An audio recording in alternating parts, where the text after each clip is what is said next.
Hey guys, it's Mathel here once again, or Zasht, Breach Lord of PoE2. Obviously, that's what I am.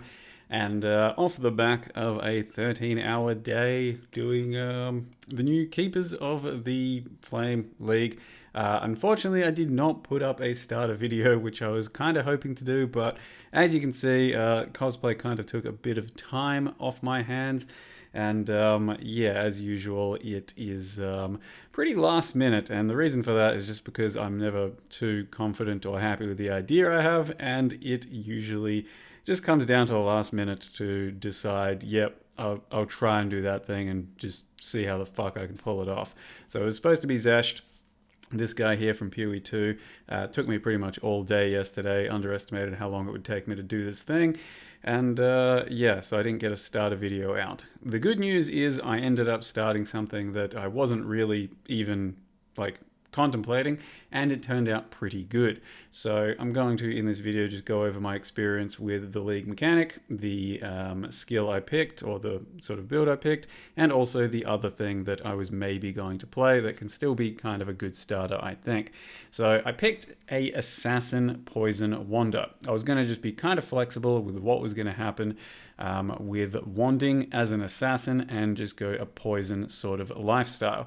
The main reason is because this current skill that I'm using here, Ember Fusillade, I thought looked pretty damn cool. So everyone was also kind of freaking out about the damage nerfs to Kinetic Rain, and on top of that, I wanted to try that out while I'm playing a Wander and see how it goes. And this is me getting Kinetic Rain for the first time at around level 35 or something. Currently it's bugged on the quest reward, so if you pick it up, it's requires level 40 because it's a level 5 gem.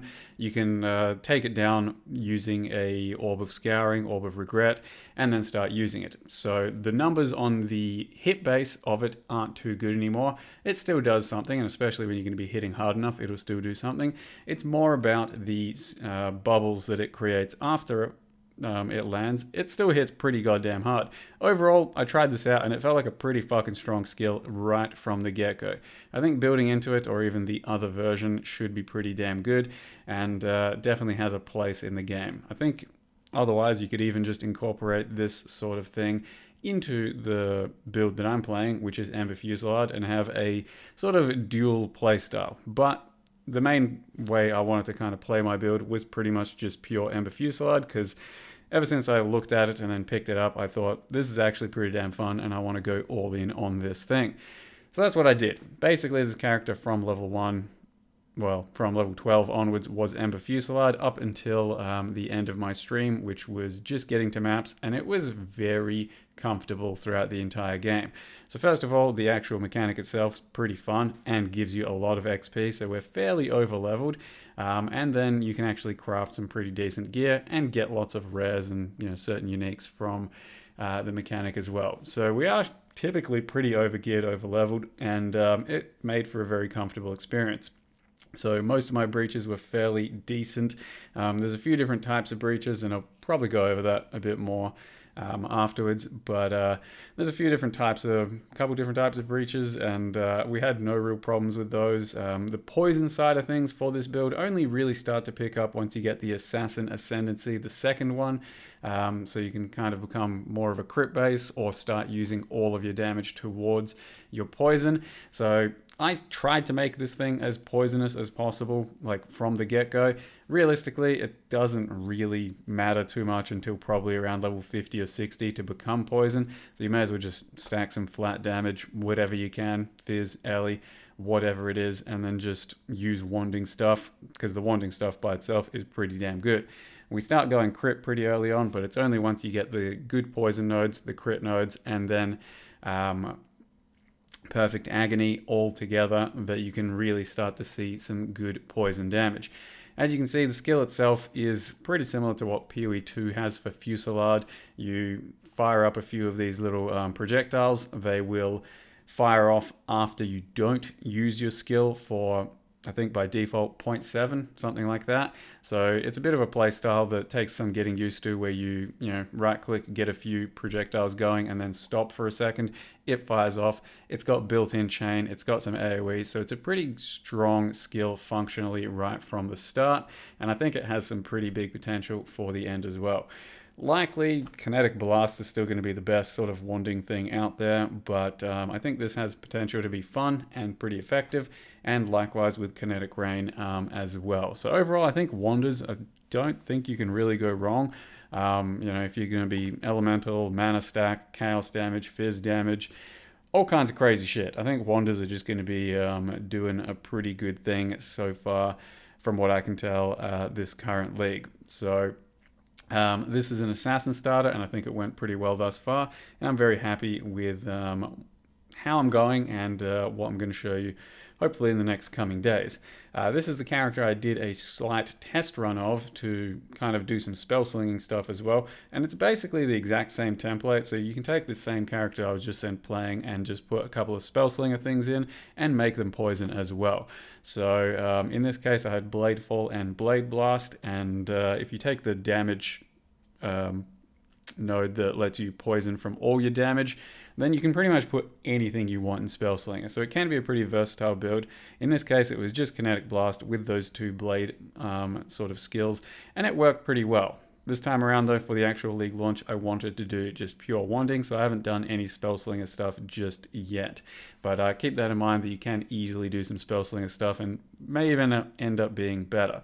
The other thing I was maybe going to do, and hopefully kind of post a bit more about, was a Inquisitor Energy Blade starter, because if you followed along from the past video and throughout the league, I did do Energy Blade Spark, and it was probably one of the strongest, if not the strongest build I've ever done, and surely making it a more humble sort of gear and starting type build should still yield a pretty thick build. And I did a full test run with extreme dog shit, so I was basically picking almost nothing up and upgrading almost no gear, and it was a very comfortable campaign playthrough. At around level 50 or 60, I started to go Energy Blade because I had some Energy Shield and I could cut the Energy Shield to then use the Energy Shield for damage. And yeah, like with almost no gear and no currency, I think it can be a pretty comfortable build. So with the new league mechanic, with all the gear you're going to have, I think Energy Blade should be a decent enough start. I've got the same template that I used for my little starter test on standard, if you want that as well. And then of course I've got the Giga Endgame Energy Blade Spark test that you can have to kind of work towards slowly over time. It's pretty end game and it's going to take a long time to get there, but you can kind of work towards it and hopefully have some good success. So it was Spark to begin with, but I also did Stormbrand, because Stormbrand realistically is just a lot safer and it's a pretty cool playstyle as well. So Stormbrand of Indecision, the alt quality one, but it's Energy Blade, it's Battle Mage. You can actually just take this sort of template and put any spell you want into it and just, you know, see what you like. So the only real issue is I don't have kind of a mid-ground POB or setup for this, so you're gonna have to kind of just bridge the gap yourself with the new gear and you know, see how you go. So with that said, let me go ahead and show you what my assassin's like, and also talk a bit about the league mechanic. So I want to go over my assassin first, like a few minutes just to go over my experience with it and what the gear and stuff is like and links, and then a bit more generic stuff about the league, some things I've learned, some things that just, you know, should make things a bit easier for you. So the assassin is currently level 75.5, is what I got to the end of the campaign for. With just all the breaches, if you keep doing them, you're going to be sufficiently over leveled. So 75.5 is where I ended Act 10 on, and I didn't die throughout the campaign at all. Assassin Wander, pretty fucking cruisy. I died to Lab once, Merciless Lab, right at the end of the stream, because I was honestly just fucking cooked. Yeah, I think it's pretty comfortable. So currently, basically, I was going for Fizz Wands, and I was using my league mechanic to try and craft them, but realistically, anything should work. It's just only when you start being poisoned that you want to start going Fizz, and only when you start using this node over here that you want to start incorporating all the other elemental damage types into your poison. So for most of it, I was basically just going for this, to begin with. And then once I did Cruel Lab and started to reliably do power charges, that's when I went full poison and spec'd Perfect Agony. But by that point, it was still basically the same power level. It's just that I was more poison instead of, kind of elemental. So it's not really super worth doing until you've got like, the right kind of damage to scale off of. But essentially, I do have the little template, or not really a template, just this POB. You basically just, go through, take the damage nodes, and then go over here, and then go straight up to all the damage nodes for wanding over here. And then at that point, you can start to decide if you want to be more poison-based or still just kind of crit hit and then turn into poison later. But yeah, just pick up whatever you can as you go, and it kind of builds itself because for most of my playthrough, I was like on a 3-link to begin with just LMP, but LMP or volley, and what else? And chance to poison. So yeah, it wasn't super important. But currently the links are, now that it's a 5-link, only recently picked it up: Kinetic Fusillade, crit damage, chance to poison, unbound ailments, and swift affliction. So more about the skill itself. As you can see, you right click and get these little bubbles that follow you, and then they fire off after a certain duration. So if you have more projectiles, then you'll fire off more of these at once. So when you use LMP, you're going to be firing off like 3 every single click, and it's got a really fast attack time, so you get them up pretty quickly. Ideally, I think you do have an additional proj here, an additional proj over here, and then you don't have to use anything like LMP or volley, and you can get these proj up pretty quick. Now, you can also make them fire off quicker with less duration. In this case, I'm using Swift Affliction for my poison stuff, but you've also got to be careful not to take too much increased duration, which poison builds kind of like sometimes, because yeah, then it's going to take a bit longer. I still might do it in the end, but it is what it is. Now, the skill itself kind of functions a bit weird. As you can see, it fires directionally forward, but it also tries to home. Usually, it's going to try and home on enemies if they're currently already enemies. If you haven't actually attacked them, it's just going to go forward. That's what I think I've noticed anyway. But if you kind of already have been attacking an enemy, if you're like, running past it, it should typically try to shoot towards it. The other thing is, though, it does shoot towards, it tries to shoot different enemies. So if you want a specific enemy and there's some others around, it's going to go all over the place. But it does chain. It does have some extra AoE and stuff. It's pretty strong mechanically, I think. So hopefully this thing goes pretty far, and the quality should help with the sequential damage too. What else should we mention? I think the Wisp support works with it, but you won't see it. So I think it works, but after playing with it for like 20 levels and then taking it out, I'm not too sure how to feel about it. You don't see visually from them. Likewise, I'm using Ballista Totem with it and Fusillade. It doesn't actually have a graphic. I think there's just, a good amount of bugs currently in the game. But basically, if you use it with a totem like I'm using here, you place your totems down, it's going to charge up some stacks as it tries to attack. When it gets to its like max stacks, it'll unleash them. Or I think either that or when the ballista dies, and you won't actually see anything, but things will die. So it's a bit weird, and realistically, I'm probably going to get rid of this for a totem because I just want a wither totem setup here from probably something like Barrage, but currently that's what we're using. Otherwise, yeah, gear's just been nothing, like life and try and get some fizz, but at the end of the day, you want probably a lot more elemental damage. The only other cool thing is these gloves here can be foulborn with on killing a poisoned enemy, nearby enemies are poisoned. So that means you basically don't have to have binos, you don't have to have Pathfinder to do some crazy poison tech.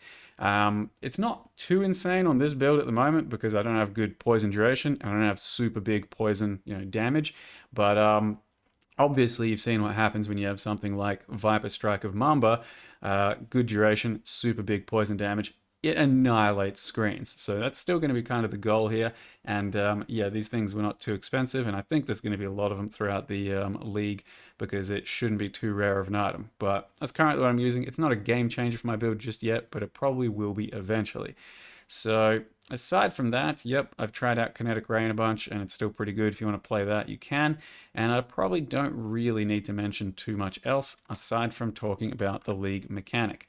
So I'll, hopefully have more updates about this character as we go. But as far as the league mechanic is concerned, basically, yeah, you start out doing it, and you should have very early on a little graft thing you can attach to your character, and there's several different types of them. So if you read them, hopefully you're going to do that. You'll notice that there's going to be ones that just proc as you attack, so you don't have to do anything, it's just going to happen. There's going to be ones that you very specifically have on your bar and will be like a button you press when you want to press it, and then some that are more like passives or defensive that'll just do things as situations occur. Currently, I haven't got a very good one, but they can be very overpowered during the campaign, and they'll just like kill bosses for you and stuff. And the way to actually get them, because it's not fully intuitive, you'll start the mechanic early into the campaign, and then you'll have one of these sorts of things to put onto your tree, and you have to spec stuff to begin with. If you've got points, you spec the thing, then you spec the other things, and then to actually start, you will put one of these onto your tree. So graft onto your tree, you put that there, and then you consume graft blood, and then it'll poop out a little item. You can also just do it a lot easier by control clicking, and it's going to go where it can, which is specifically here. You then do consume, and what it's going to do is give you some stuff. You then evaluate whether or not you want it. 5 movement speed, looking pretty good. Might end up using that. And then evaluate what you want to put on, what you want to do with them. And obviously, as you go along, you spec stuff that you want to spec. And to get more of these points, you basically do have to be using your graft blood to get this quest thing happening. Likewise, as you're doing these things, you will come across little green quest items that as you give to the quest lady, you'll get more points to spend on your tree. This can be very strong, to make like 5 links, 6 links, print out many different items. You can refund them as you want very quickly and easily. So if you want to, try and make a wand a few times, too easy. If you want to try and make some, armors, too easy. So far, so good. Pretty cool mechanic, very customizable, and there's a lot of pretty good uniques out there already. I've yet to get any myself, unlucky on that one, but is what it is. Yeah, I don't think there's too much else that needs mentioning about the mechanic. Like, it's pretty intuitive beyond that point. And then, yeah, you just need extra juice to use your graft blood to print items and stuff. The currency stuff, some people have already reported having like, 20 fucking divines shit out on the ground just from one hit. So there's going to be some pretty crazy stuff happening there, but I haven't encountered that or interacted with that too much myself. I've mostly just been trying to print wands, because you can pretty reliably print wands if you do like, increased chance to be ranged and int items, and then, do some stuff. So you can figure it out, but yeah, people are doing like easy 5s and 6 links, and it's going pretty well. The other thing is async trade. You can start doing that in Act 6, and then you can press the slash button over here. So market panel, all you gotta do is press slash, and you can start interacting with the trade, search for stuff. When you go to your hideout, you'll be able to talk to Faustus and set up your own tab to start doing trade stuff. So that's manage shop. If you don't have a shop button, then you need to convert a premium stash tab, I think on the PoE2 website, which is a bit scuffed. But yeah, that's what it looks like. And yeah, that's just how it is. So cool stuff. Very fun league so far. I don't think I need to mention anything else at the moment. It's been pretty good. I think everyone's having a pretty good time, and a lot of viable builds, and wanders are looking pretty spicy. So I am cooked. I'm going to have a bit of food, sleep, and hopefully get back on in the morning. With that, thank you very much for watching. See you guys next time.